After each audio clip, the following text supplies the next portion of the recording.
ইনশাআল্লাহ, সুবহানাল্লাহ, মাশাআল্লাহ। ইনশাআল্লাহ আমরা আগামী 12ই ফেব্রুয়ারি বাংলাদেশের সংখ্যাগরিষ্ঠ আসনে বিজয় লাভ করে জাতীয় সংসদ গঠন করবে ইনশাআল্লাহ।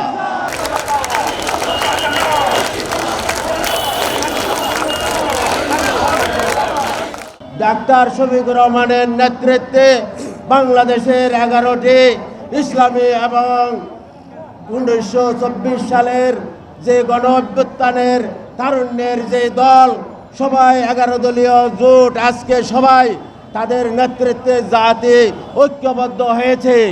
আজকে বাংলাদেশের কৃষক শ্রমিক জনতা হিন্দু বৌদ্ধ খ্রিস্টান মা বোনেরা সহ সবাই জোট বেঁধেছে আগামী 12ই ফেব্রুয়ারি বাংলাদেশে নতুন সূর্য উদিত হবে ইনশাআল্লাহ। আগামীর বাংলাদেশ হবে তারুণ্যের বাংলাদেশ, আগামীর বাংলাদেশ হবে ন্যায় ও ইনসাফের বাংলাদেশ, আগামীর বাংলাদেশ হবে দুর্নীতি স্বজনপ্রীতি দখলদারি চাঁদাবাজির বিরুদ্ধে, আগামীর বাংলাদেশ হবে অর্থনৈতিক মুক্তির বাংলাদেশ, আগামীর বাংলাদেশের প্রত্যেকটি সেক্টরের মানুষ স্বাধীনভাবে কাজ করবে। বাংলাদেশ স্বাধীন সার্বভৌম দেশ হিসাবে বিশ্বের বুকে দাঁড়িয়ে থাকবে। এখানে আর কোনো ফেসিবাদ আধিপত্যবাদকে বাংলাদেশের মানুষ আর প্রশ্রয় দেবে না। ফেসিবাদের দূষর একজন বলেছিল যে ভারতকে যা দিয়েছি তা তারা সারা জীবন মনে রাখবে। আরেকজন মুসলেখা দিয়ে আসছে ভারতকে সব কিছু দেওয়ার জন্য, কিন্তু সেই মুসলেখা দেওয়া না থাকে বাংলাদেশের মানুষ মসনদে বসতে দিবে না।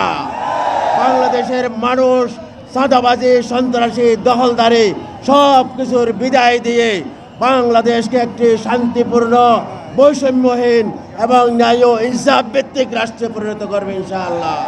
আজকে বাংলাদেশে গণজোয়ার সৃষ্টি হয়েছে টেকনাফ থেকে তেঁতুলিয়া।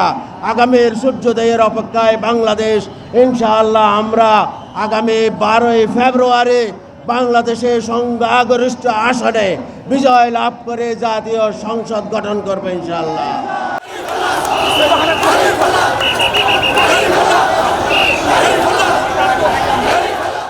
এই নির্বাচনে মানুষ চায় এমন দল এমন জোট এই নির্বাচনে সরকার গঠন করুক যারা জুলাই গণ অভ্যুত্থানকে ধারণ করে।